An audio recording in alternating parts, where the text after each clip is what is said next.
આપ સર્વોને હેતપૂર્વક જય શ્રી સ્વામિનારાયણ। આજની સત્સંગ કથા વાર્તા નિજ મંદિર સાવરકુંડલા પવિત્ર ચાતુર્માસ વિશેષ। આજની સત્સંગ કથા વાર્તામાં આપણે એકાદશી કથા અંતર્ગત શ્રાવણ વદ અજા એકાદશીના વ્રત વિધિ અને મહાત્મ્ય વાર્તા સાંભળશું। યુધિષ્ઠિર રાજા પૂછે છે કે હે કૃષ્ણ, શ્રાવણ મહિનામાં કૃષ્ણ પક્ષને વિશે કયા નામવાળી એકાદશી થાય છે?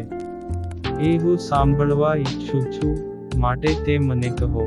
ત્યારે ભગવાન શ્રી કૃષ્ણ બોલ્યા કે હે યુધિષ્ઠિર રાજા, શ્રાવણ મહિનાના કૃષ્ણ પક્ષની સર્વ પાપોનો નાશ કરનારી અજા એવે નામે જે પ્રખ્યાત એકાદશી છે, તે હું તને વિસ્તારથી કહું છું, માટે એક મનથી સાંભળો।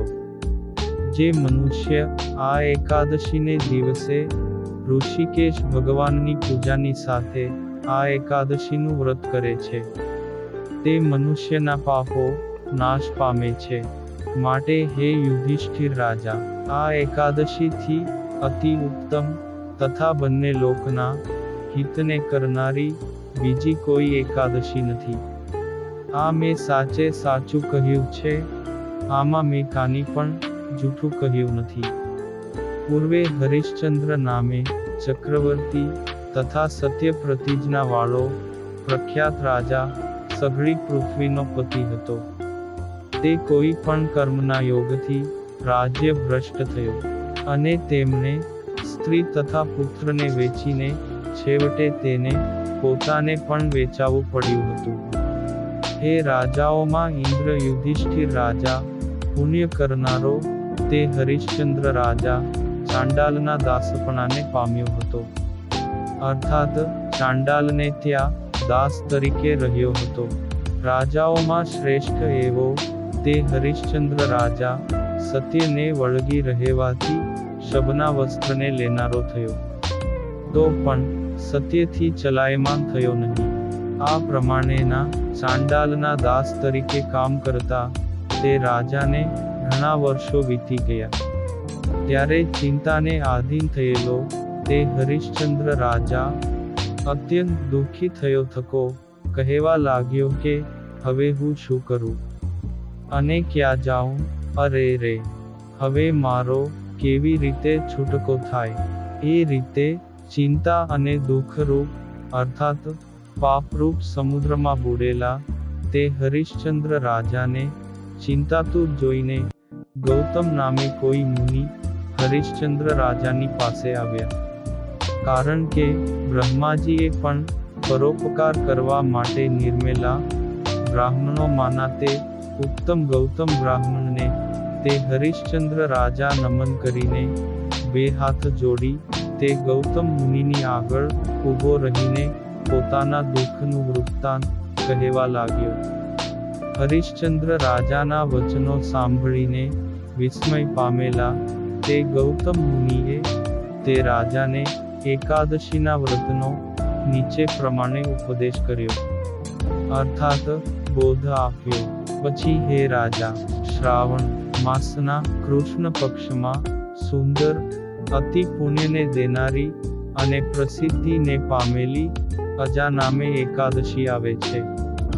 હે રાજા, તું આ અજા એકાદશીનું વ્રત કર, તેથી તારા પાપનો નાશ થશે।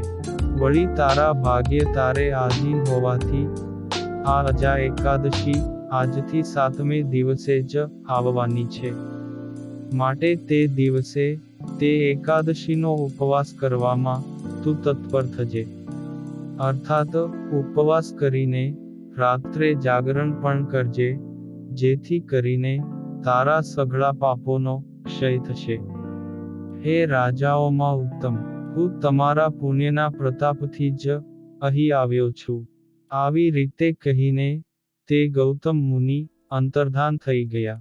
હવે તે હરિશ્ચંદ્ર રાજાએ તે ગૌતમ મુનિનું આવું વચન સાંભળીને આ અજા એકાદશીનું ઉત્તમ વ્રત કર્યું।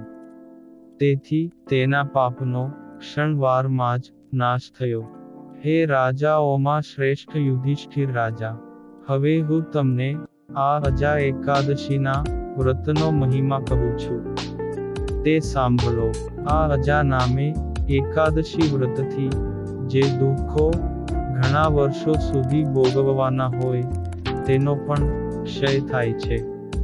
તેથી જ તે હરિશ્ચંદ્ર રાજા આ વ્રતના પ્રતાપથી દુઃખને તરી જઈને સ્ત્રીના સમાગમને તથા પુત્રના જીવનને પામ્યો. વળી આ એકાદશીના વ્રતની શક્તિથી દેવતાઓના નગારા વાગવા માંડ્યા, અને તે હરિશ્ચંદ્ર રાજા ઉપર સ્વર્ગમાંથી પુષ્પની વૃષ્ટિ થવા માંડી.